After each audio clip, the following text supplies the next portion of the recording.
Si torna a giocare alla Valletta e Bellaria Giamarina ospita la 2M, una gara importante per la band di D'Agostino che dopo qualche passaggio a vuoto in questo campionato vuole portarsi a ridosso delle prime della classe. Per farlo occorrono 3 punti fondamentali nella gara odierna. Tra gli ospiti segnaliamo il portiere Tani, ritornato in estate a mercato saraceno, sempre pronto a mettere in vetrina le divise dei numeri 1 degli anni 80-90 e inizio anni 2000. La gara è diretta da Federica Maroni della sezione di Cesena. Con le immagini di Giacomo Alpini ci spostiamo già a minuto 2 quando gli ospiti creano la loro prima palla gol con l'ex di turno giornali, provvidenziali disturbo sul numero 9 del difensore Zanotti. Il Bellaria Giamarina non rimane a guardare. La discesa di Marconi non viene seguita da nessuno dei compagni di squadra.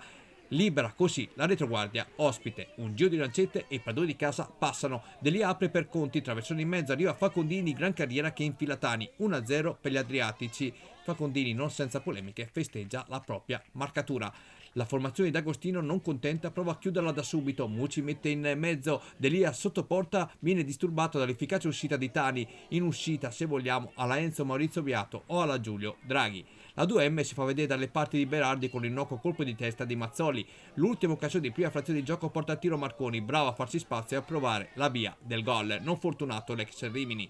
Ad inizio ripresa il minuto 2 continua ad essere sfortunato per Giornali che va così vicinissimo al pareggio, pari rimandato di qualche minuto perché dal corner Ceccarelli dialoga con Mingozzi, traversone di quest'ultimo sporcato in testa con deviazione finale sotto misura a cura di Ceredi. 1-1 ristabilita la parità in campo. L'equilibrio però viene spezzato dopo appena 3 minuti quando Marconi da poco oltre la metà campo inventa una palombella che beffa Tani che seppur vestito di rosa alla Gigi Buffon aveva lasciato scoperta la propria porta gettandosi in avanti. Gol per Marconi alla Mascara, per Tani un gol preso alla Luca Bucci. Replay meritato.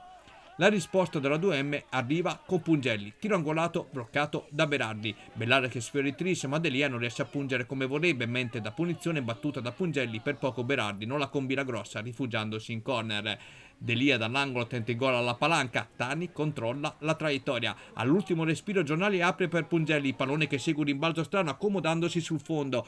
Grossa chance sprecata dalla formazione ospite. Il pieno recupero c'è spazio anche per Zanini, Tani blocca a terra con Federica Maroni che indica la fine del match. Ritorno al successo per gli adriatici con doppia soddisfazione finale raccolta al microfono di Giacomo Alpini. Oggi siamo qui con 2 dei giovani tra i protagonisti di questa partita, Davide Mignani e Mattia Basini. Partiamo con Davide. Davide, una tua opinione su questa partita? 3 punti fondamentali e molto importanti. Sì, è stata una bella partita e molto combattuta, è stata una partita di sostanza più che di tecnica perché abbiamo dovuto lottare su ogni pallone, ma dai, siamo riusciti a farlo molto bene e questo ci ha concesso di vincere i 3 punti e niente, sono molto contento della partita di tutta la squadra e dai, speriamo di continuare così. Mattia, e te come l'hai vista questa partita? Come l'hai vissuta? Questa partita è stata molto importante, soprattutto per rimanere attaccati alla vetta della classifica e darci fiducia per le prossime partite.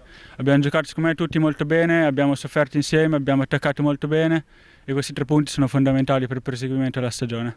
Adesso da ognuno di voi vorrei un giudizio sulla propria prestazione in campo, almeno per quello che riguarda questa partita.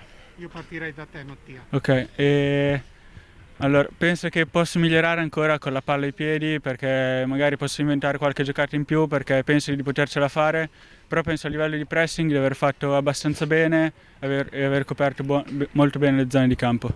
Davide? Io sono molto contento, dai, anche era un po' che non giocavo, oggi penso di aver dato una buona risposta e sono contento, ho fatto 80 minuti, molto felice di questo, penso di averli fatti ad una buona intensità e spero di continuare in crescendo da qui alla fine della stagione. Che 2025 vi aspettate? Speriamo che sia il più roseo possibile e speriamo che ci siano tanti traguardi da poter raggiungere. Mattia? Speriamo ovviamente di fare più punti possibili e spero ovviamente di giocare il più possibile. Grazie.